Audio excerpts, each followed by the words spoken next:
Bonjour et bienvenue dans cette nouvelle parenthèse gourmande. Donc, c'est un petit moment de culture gastronomique.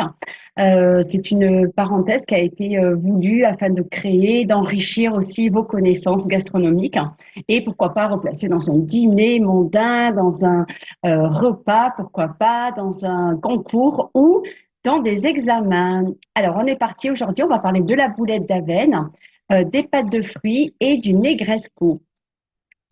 Alors, la boulette d'Avenne, ben, c'est un fromage en fait à pâte molle et croûte lavée du nord de la France et plus particulièrement de la région du Hainaut. Donc, c'est un fromage au lait de vache qui est affiné pendant environ 3 mois et il est produit à partir des restes de maroilles, qui est aussi un fromage du nord de la France. La boulette d'Avenne se nomme ainsi en référence à son lieu de fabrication, donc qui est Avesnes-sur-Helpe, et à sa forme. Autrefois, le fromage était confectionné avec du bas beurre. Aujourd'hui, sa fabrication est faite à partir des restes de pâtes qui ont servi, comme on l'a dit, à des restes du maroilles. La pâte est ensuite broyée, puis elle va être aromatisée avec du persil, de l'estragon et du poivre concassé. Une fois le fromage formé, il est ensuite enveloppé d'une fine couche de paprika ou de roucou qui va lui donner en fait cette couleur rouge qui est vraiment parfaitement reconnaissable. Donc, vous pouvez bien sûr l'accompagner au niveau de la dégustation avec une bière, évidemment, bière rousse ou bière ambrée. Donc, une association vraiment régionale qui va être explosive, délicieuse, pardon, mais qui va être surtout réservée aux amateurs de sensations fortes. Donc, vous l'avez sans doute remarqué, la boulette d'Avenne est en forme conique, donc de cône, et non de boulette. Ce fromage, en fait, avant la Seconde Guerre mondiale, était à l'origine en forme de boulette, mais un fromager, en fait, a eu l'idée de lui donner cette forme conique pour qu'il soit davantage reconnaissable. La forme a changé, évidemment, mais le nom est resté. C'est un fromage, évidemment, qui s'apprécie bien mieux l'hiver, car c'est un fromage qui est quand même très onctueux et très puissant en bouche. Allez, on va continuer.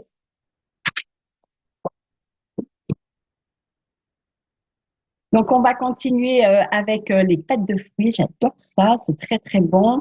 Mais les bonnes pâtes de fruits. Donc, au Moyen Âge, les croisés rentrent d'Orient, où ils ont découvert en marge de leur bataille des friandises qui vont être très anciennes. Donc, ça sera en fait des confitures sèches et des candies qui sont confectionnées avec de la pulpe de fruits et du sucre. Donc, cette recette est à la base un moyen sûr en fait de conservation, toutes les parties, de conserver les parties des végétaux, tant pour les usages de la médecine que pour les délices de la bouche. Donc, aussitôt, l'Occident adopte ces confitures sèches.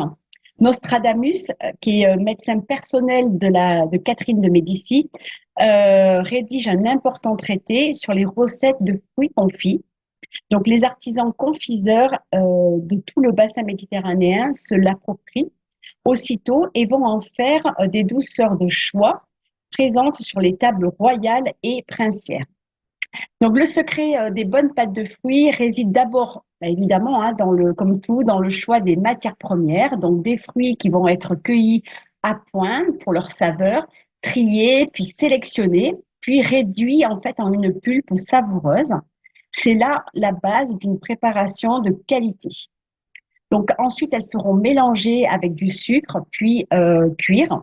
Ce qui semble si simple en fait, ça semble vraiment simple, nécessite en fait un véritable savoir-faire.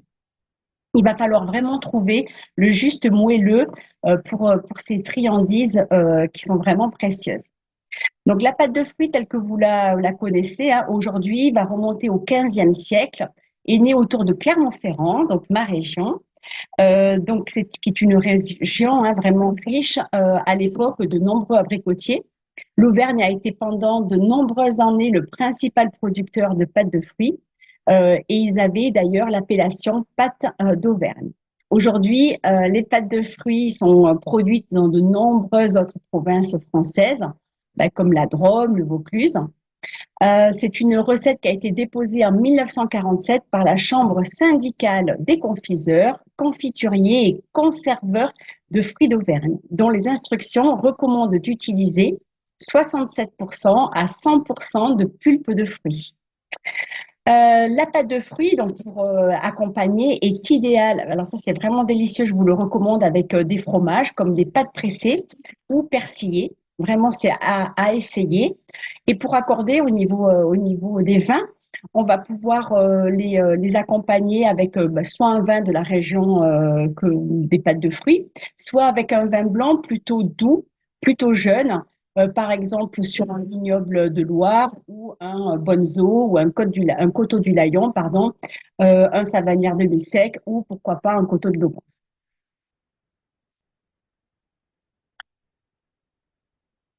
Et on va terminer avec ce magnifique hôtel qui est le Negresco, qui se trouve, vous le savez sans doute tous, à Nice.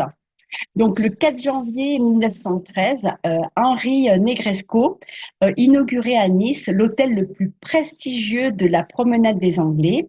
Alors, on a pu voir Grace Kelly, Jean Cocteau, Walt Disney, Marc Chagall, les Beatles, entre autres, hein. Ils y ont posé évidemment leurs valises. Jean-Baptiste Roch revisite la légende de ce palace où va en fait se mêler l'outrance du kitsch et la vie de château depuis des décennies. L'inauguration du plus grand palace de la côte donc va avoir lieu le 4 janvier, comme on l'a dit, 1913, en présence de 7 souverains. Le succès, évidemment, est immédiat et pour sa première année d'exploitation, l'hôtel réalise un bénéfice de 800 000 francs la première année. Et chacun va s'extasier devant le grand hall de style Louis XVI. Là, on retrouve une rotonde lumineuse, un tapis géant, où évidemment, on va retrouver également un ameublement qui va être signé Paul Dumas dans les 450 chambres. La modernité, évidemment, n'est pas en reste. Communicateur électrique, nettoyage par aspiration d'air, autoclave à vapeur, installation d'un service pneumatique de distribution de courrier par tube dans les chambres étaient installés à l'époque. Donc, l'hôtel Negresco est un hôtel de luxe, comme on l'a dit, qui est situé promenade des Anglais à Nice. Il a obtenu sa 5e étoile en août 2009. C'est l'un vraiment des rares survivants de l'hôtellerie du début du XXe siècle et l'un des derniers établissements indépendants de cette classe.